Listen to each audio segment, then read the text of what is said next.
Hello, this is Adeline here again for my third on the board. My project is on online instructors teaching module, and I am currently an adjunct instructor at Athens Technical College.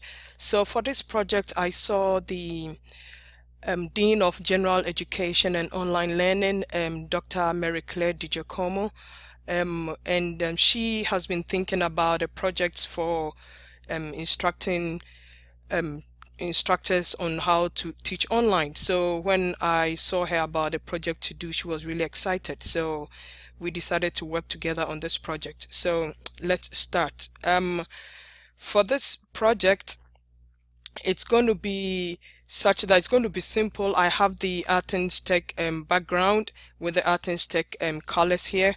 So you start by the introduction, and the introduction is going to be very personal, which will also require the learner to type in their name. So let me type in my name here, and then it will take you to the objectives. And from the first on the board, I had the feedback that says that I should make my objectives very personal, which is also based on the Meyer and Clark and Meyer book. So the objectives are first to facilitate an online class. The learner will be able to apply collaborative learning tools to online class to get students engaged and cooperative. It's quite long, but very understandable as well.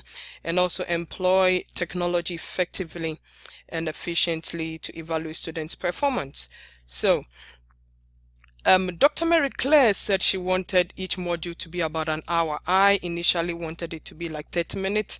So the scope is such a large, project. So I don't know how I'm going to do it, but in the meantime, this is what I've done so far. So to get learners prepared on how long it would take, I put some instructions here that says that each module would take about an hour to complete, and they can save their work, exit, and then come back to continue later.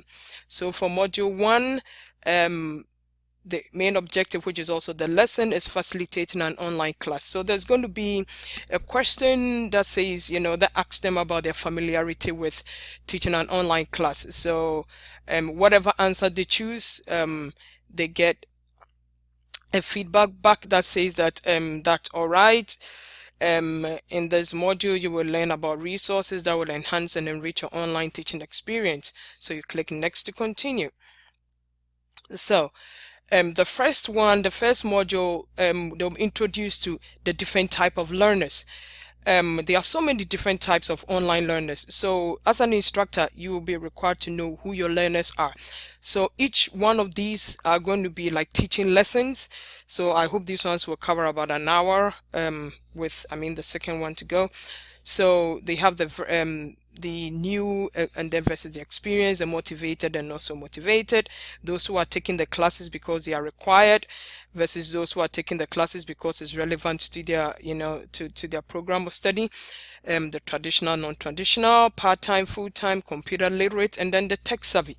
The fact that you are tech savvy like these kids these days with mobile phones and smartphones doesn't mean that they are computer literate, that they can access the platform of online learning well. So these are some of the things that they'll be studying. So the next one will be the role of the instructor. So the instructor's role in facilitating an online class. So we have the pedagogical role, the managerial role, the technical role, social role, the teaching coach, and then of course the don'ts, because all these ones are the do's, what you need to do.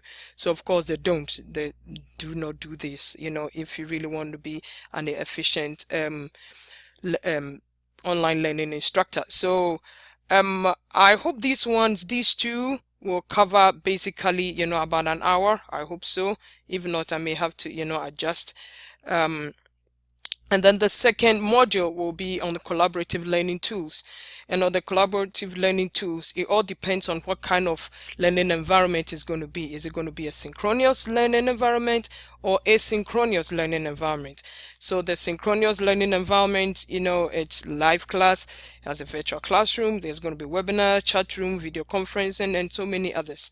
And also, if it's asynchronous, is going to be, you know, there's going to be a recorded audio video, there's going to be job aid, a webinar. Sometimes professors, you know, have a webinar that is recorded for those who want to do it asynchronous. So it all depends on the type of, if it's a hybrid class, whatever it is. There's going to be discussion boards for students, you know, to collaborate with one another, self-study materials for learning, and then I'm sure there's going to be other suggestions that you might want to give me to add to the asynchronous and then both asynchronous learning environment. And then the third one is going to be on evaluating students' performance. So that is, I haven't designed any study yet for this, so that's the next one to do. And then of course the final one will be like questions, that'll be like a test, you know, a post test sort of. So all these learning program that I've just designed is going to be based on the Gagne's 9 events of learning. So I'm going to design each lesson, you know, based on that. So I will appreciate any feedback that you give me. I hope this, you know, video is not too long, but thank you very much. Your input is very much appreciated. So please be very candid with me because I want to learn. Thank you very much.